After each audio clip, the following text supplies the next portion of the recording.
गांव में एक बुढ़िया रहती थी। उसका एक बेटा था जो चोर था, शरारतें करने में बहुत माहिर था।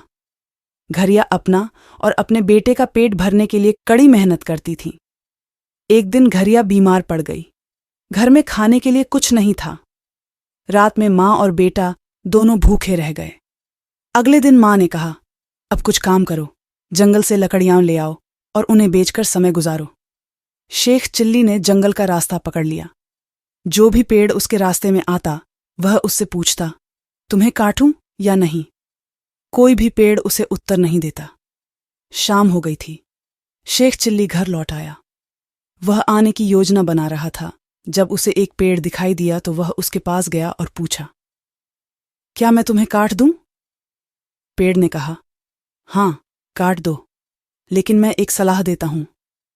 मेरी लकड़ी का एक पलंग बनाकर राजा के दरबार में ले जाना।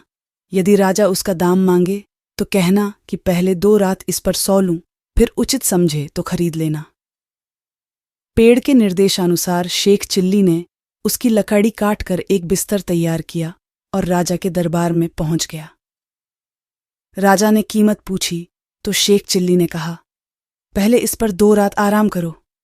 अगर तुम्हें इसमें कोई खूबी दिखे तो इनाम में जो चाहो दे दो। राजा था। शेख ने आश्चर्यचकित होकर कहा। चिल्ली के अनुरोध पर उसने नौकरों को आदेश दिया कि आज मेरे कमरे में भी वही बिस्तर लगाया जाए। जब रात हुई तो राजा उसी बिस्तर पर सो गए। आधी रात को एक व्यक्ति बिस्तर पर मिला और बोला, आज राजा की जान खतरे में है। बोला, राजा को सुबह जूते अच्छी तरह धोकर पहन लेना चाहिए। राजा ने वैसा ही किया। राजा के जूते में एक सांप बैठा था। दूसरी रात जब राजा सो गया तो पैर फिर बोलने लगे।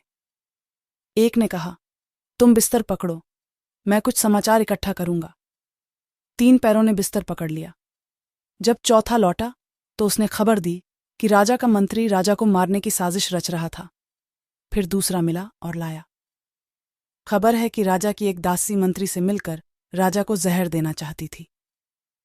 तीसरे ने पाया कि राजा को मंत्री को दंड देना चाहिए और समाचार लाया कि सुबह राजा को जो दूध पीने को दिया जाएगा उसमें विष होगा। राजा यह सब सुन रहा था। सुबह उठकर जब उसे दूध दिया गया तो उसने पिया नहीं और एक बिल्ली को दूध पिला दिया। दूध पीते ही बिल्ली मर गई। राजा ने दासी से जांच कराई तो पता चला कि दूध में जहर मिलाया हुआ है। उसके मंत्री द्वारा दासी के माध्यम से दूध। राजा ने मंत्री को मंत्रालय से बर्खास्त कर जेल भेज दिया और उसकी रखैलों को महल से निकाल दिया। राजा ने शेख चाली को बहुत बड़ा इनाम दिया। वह दरबार में सम्मानित हो गया। शेख चाली अमीर हो गया और अपनी माँ के साथ बड़े आराम का जीवन जीने लगा।